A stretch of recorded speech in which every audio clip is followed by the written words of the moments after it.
Hello, ladies and gentlemen. My name is Ryan Swift of Glitter Grunge Greetings, and I am here to present to you a festive and fun St. Patrick's Day slimline card project I made using Tim Holtz and Ranger products. So let's get started. We are going to start off here with some of the Distress Mixed Media White Heavy Stock cardstock. This is my favorite all-purpose cardstock to use, and I'm going to cut this 8.5 by 11 into two different sections. One is going to be 8.5 by 4, and then I'm going to create another one with 8.5 by about 2.5 inch dimensions. So as you can see, I'm just using my Tim Holtz guillotine trimmer. This is the little guy that I prefer to use on my tabletop, kind of keep that close by at all times.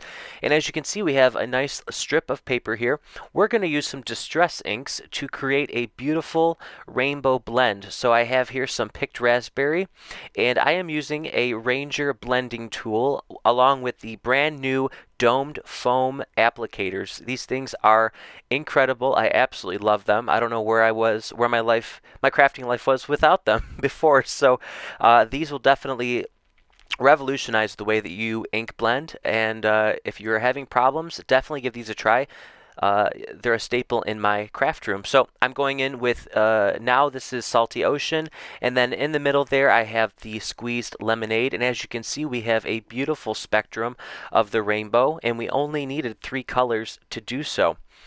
So I heat set that quickly, and now I'm going to be embossing. So before I emboss, I am making sure I use my anti-static bag here, and I'm using this beautiful kind of star.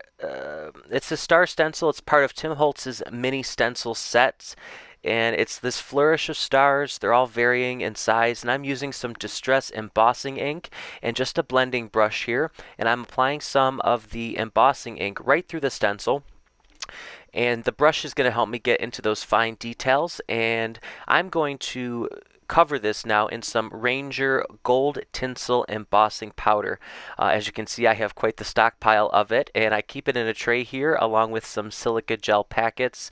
Keeps things from clumping, and yeah, it's just an easy way for me to apply embossing. Since I do it so often, I keep big amounts of it. So I'm going to use my heat tool here. This is just a heat gun from sizzix, and as you can see, it's just beautifully melting down all of that gorgeous embossing powder and leaving behind a beautiful shine. I'm going to create my own cardstock here, my own colored cardstock, by using the ink pad to paper technique. And this is very simple. I'm using some Twisted Citron Distress ink and just basically smashing it and rubbing it against the surface of some cardstock to create my own piece of colored cardstock. We're going to stamp directly on this. I am using the Tim Holtz stamping platform, and this is one of the background stamps from the Perfect Plaids stamp set. So I have this kind of locked and loaded here in my platform, in my positioner.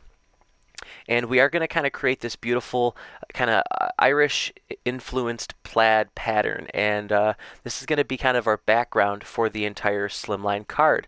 So I'm just applying some Rustic Wilderness Distress ink, and as you can see, that contrast between the Twisted Citron and the Rustic Wilderness is gorgeous. And because this stamp is not tall enough to fit entirely on my slimline card panel here, I am just shifting it upwards. And I lined it up as best as I possibly could, and there's just a little slight seam, as you can see there, from where the top and the bottom met, but you know what, we're not even going to tell once the card is done. So moving on to some other parts of the card, we're using some Distress watercolor cardstock, and then I have this Cauldron Bigs die. This is a beautiful steel rule die from sizzix and Tim Holtz, and yes, it is a cauldron, but it's going to be our pot of gold in this application. So the cardstock has a smoother side and a rougher side, and I wanted some texture on this cauldron or pot of gold, and so I put the textured side downwards towards the die, sent that through my Vagabond, which is an electric die cutting machine, and now to color this I'm using a Distress crayon by Ranger and Tim Holtz. This is the Black Soot. and it goes on very creamy and beautiful, and I'm just using a little bit of water there to help kind of break down the pigment and give me more of a full coverage opaque finish. So very easy to apply. Don't be scared to use your fingers. To add some highlights to the pot of gold here, I am using the antiqued bronze distress crayon, and this is just going to give me a little metallic highlight. Moving on, we're going to use some of the Craft Tim Holtz gold metallic cardstock, and this is part of his ideology line. And this stuff is beautiful. You can call it mirror card, you can call it foiled card. It's just a beautiful high shine metallic cardstock, and I'm going to trim this down to about 5.5 by 4.5 inches, just so it's a little bit bigger than the cover plate that we are going to use to cut this. So this is one of the new cover plates. It's called Bubbling, and this is a die that basically covers the entire front of a card, and we're just gonna send this through my Vagabond, and it's going to cut out all these bubbles, but in this case we're actually gonna use these as the little gold pieces for our pot of gold. So I'm using the sizzix weeding brush here, and it's just kind of, this little brush here is a really handy tool to have. It helps get out all those little die cuts, and there are so many little bubbles here, little round pieces that I definitely utilized that. For our characters here, we're going to be using the Snarky Cats and the Distinguished dies. I am going to cut this out of some, these are the frames for the stamps. I cut these out using, through some watercolor cardstock.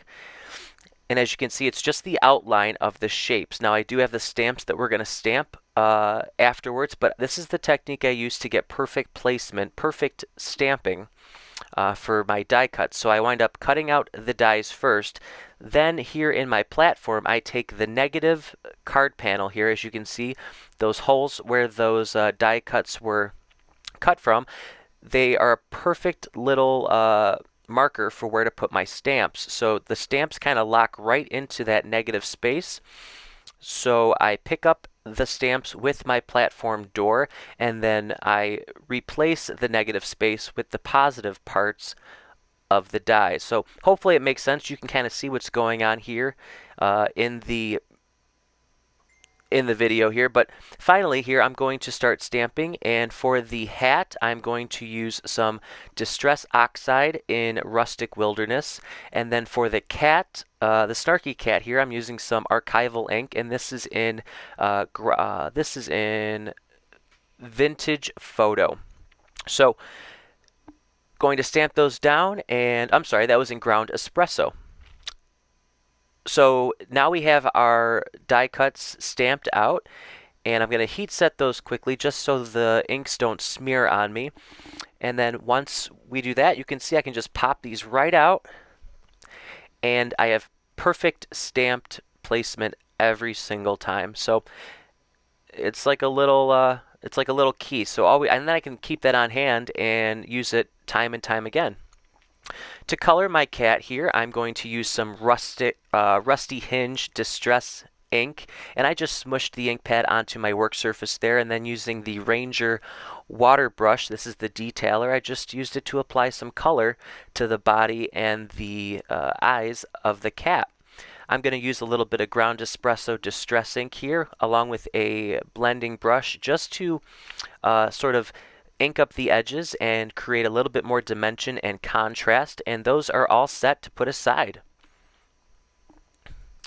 Alright, so now I'm going to make my card base, and I'm using the Distress, this is the new Craft cardstock. This is some heavy duty stuff. I love it. I cut it down to 8.5 by 8, and I'm going to score it here in my Score Buddy, right down the middle, scoring at 4 inches. So this is going to be a pretty big slimline.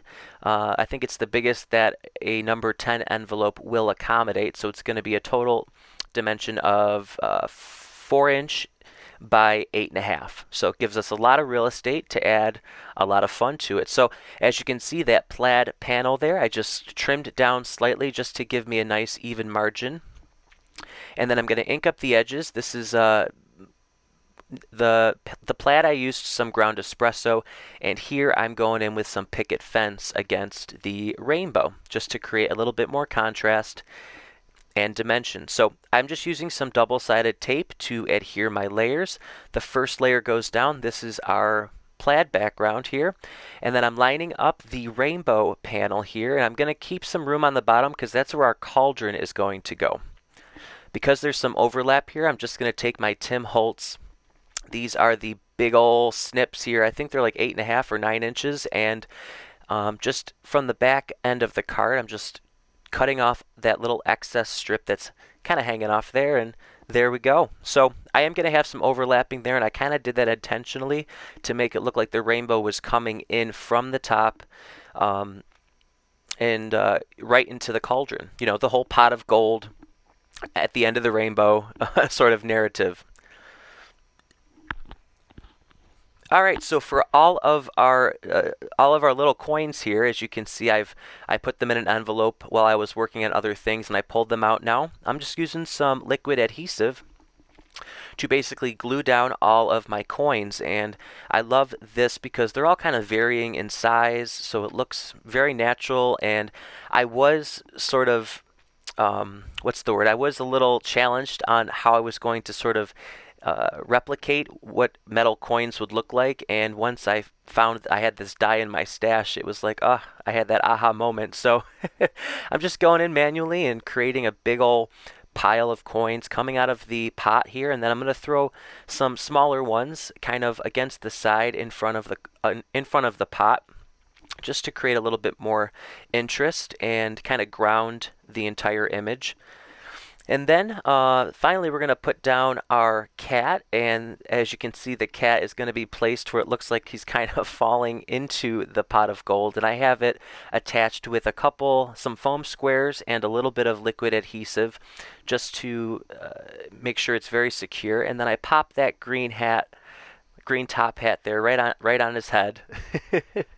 Finally, we're going to use a sentiment here, and this is also from the Snarky Cats stamp set, and this just says, "Don't judge me." And I love the playful, sarcastic sentiments that the Snarky Cats are kind of known for. So I just stamped that down with some archival ink and some black soot, and I'm basically just creating my own little sentiment strip here, cutting it out and then inking up the edges just to create a little bit more dimension.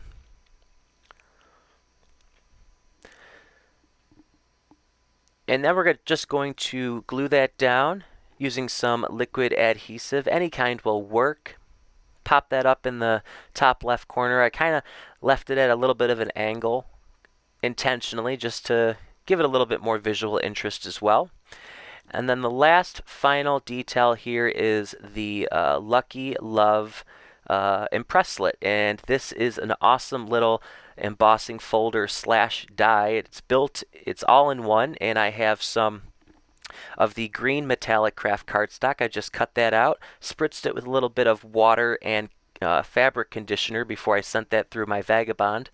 And now I'm just inking up the edges with a little bit of black soot archival ink from Ranger, just to give it a little bit more of a vintage look. And then I'm just very quickly going to apply some adhesive to the back and pop that right down in the center of my pot of gold.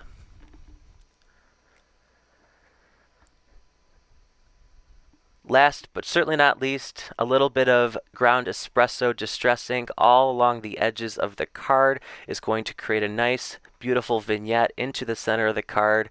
And here you can see the entire project in all of its glory. So we have the Snarky Cat kind of jumping in, flying in on the rainbow into his pot of gold.